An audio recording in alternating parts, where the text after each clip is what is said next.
Ce sentiment de manquer de confiance en soi, on l'a presque tous déjà ressenti. Parfois, c'est juste une petite voix dans la tête qui nous fait douter, et d'autres fois, c'est une vraie angoisse, un truc qui nous paralyse complètement face à un défi. C'est tellement courant qu'on finit par se dire que c'est un défaut, une faille en nous. Mais est-ce que c'est vraiment ça? Pour creuser un peu cette question, on va s'appuyer sur le travail d'une psychologue, Isabelle Filiosa, et de son livre Fais-toi confiance. Et vous allez voir, elle propose une perspective qui pourrait bien tout changer. L'idée principale, et là franchement ça change tout, c'est la suivante. Et si notre vision du manque de confiance était basée sur une grosse erreur d'interprétation?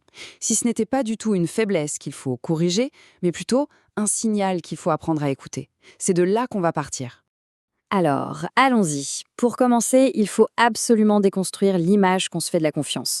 Cette image parfaite, souvent super intimidante, à laquelle on se compare sans arrêt. Isabelle Filiosa utilise deux caricatures pour illustrer ça, Albert et Bertrand. Albert, c'est un peu le super-héros de la confiance. Il est parfait, il réussit tout, il ne doute jamais. Et à l'opposé, on a Bertrand, qui est un peu l'incarnation de toutes nos craintes. Il est invisible, il hésite tout le temps, il est maladroit. Le problème, c'est que, bien souvent, on se compare à cet idéal, Albert, qui n'existe pas. On se juge par rapport à un super-héros. Et forcément, on finit par se sentir comme son opposé, le pauvre Bertrand. Et c'est exactement ça le piège. Comme le dit très bien cette citation, plus on a l'impression d'en manquer, plus on va idéaliser cette confiance, jusqu'à en faire un truc quasi divin, mythique.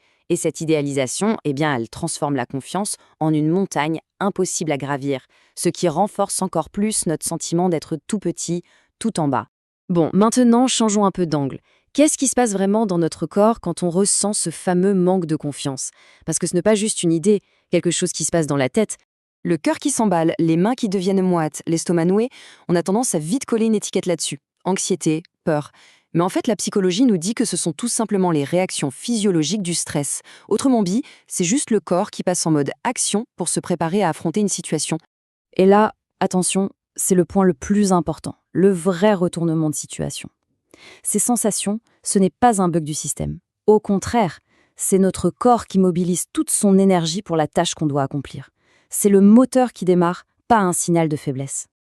Ok, le corps se prépare, d'accord? Mais le doute alors? Cette petite voix dans la tête? Cette hésitation? On nous a toujours dit qu'il fallait être sûr de soi pour réussir. Mais est-ce que c'est vraiment aussi simple que ça? C'est assez fascinant, mais il y a une expérience qui a complètement retourné cette idée.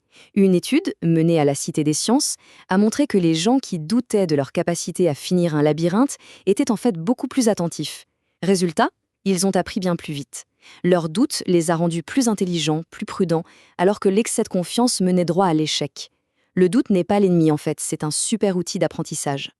On a donc vu les mythes, les réactions du corps.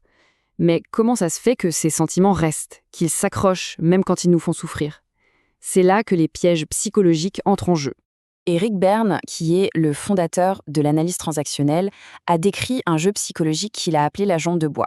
En gros, c'est une excuse, du genre « Ah non, je peux pas postuler à ce job, je manque de confiance en moi ».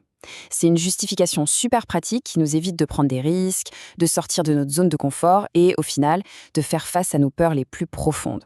Et cette jambe de bois nous enferme dans un vrai cercle vicieux. Une sorte de prophétie qui se réalise toute seule. Ça part d'une croyance négative sur soi, cette croyance va guider nos actions, ou plutôt notre inaction, et cette inaction, évidemment, produit un résultat qui vient confirmer la croyance de départ. On fabrique soi-même la preuve de notre propre incompétence. C'est terrible. Alors, d'où elles viennent, ces croyances si fortes, ces réactions si bien ancrées en nous? Pour le comprendre, il faut souvent faire un petit voyage dans le passé. Le manque de confiance, ça ne sort pas de nulle part. C'est très souvent une réaction à des expériences bien réelles. Se faire exclure d'un groupe, subir des humiliations à l'école, vivre des échecs à répétition, être constamment comparé à un frère ou une sœur. Tout ça, ce sont des blessures qui laissent des cicatrices. Et l'impact de ces blessures peut être hyper rapide et brutal. On a l'impression que l'estime de soi, c'est quelque chose de solide. Mais des études ont prouvé qu'il suffit de quelques minutes à se faire ignorer dans un simple jeu de ballon pour qu'elle s'effondre littéralement.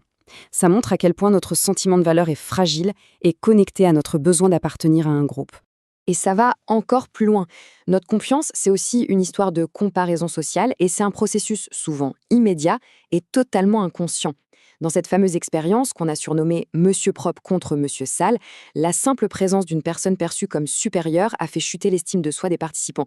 Ça prouve à quel point notre confiance est relative en fait. Bon, avec tout ça, on fait quoi? La clé, en fait, ce n'est pas de se lancer dans une bataille contre soi-même, mais plutôt d'essayer de rassembler les pièces du puzzle. Le vrai pouvoir, il est dans la compréhension. Du coup, l'objectif change du tout au tout. Il ne s'agit plus de courir après le fantôme d'Albert, cet être parfait qui n'a jamais peur. Non, le nouvel objectif, c'est d'accepter ses émotions comme quelque chose de normal, d'utiliser son doute comme un allié, et surtout de remplacer le jugement par de la compassion envers soi-même. C'est une approche beaucoup plus douce et surtout beaucoup plus réaliste. Le message essentiel, il est donc là. La vraie confiance, elle ne vient pas en éliminant la peur, le doute ou l'insécurité. Elle naît de notre capacité à comprendre pourquoi ces sentiments sont là, à connaître leur histoire et finalement à avancer avec eux, pas contre eux. Et on termine avec cette pensée vraiment puissante d'Isabelle Filiosa. La confiance, ce n'est pas l'absence de peur, mais la capacité de la tolérer. Et c'est peut-être là, finalement, la définition la plus juste et la plus libératrice de la confiance en soi. Ne pas chercher à ne plus jamais trembler, mais savoir qu'on peut avancer, même en tremblant un peu.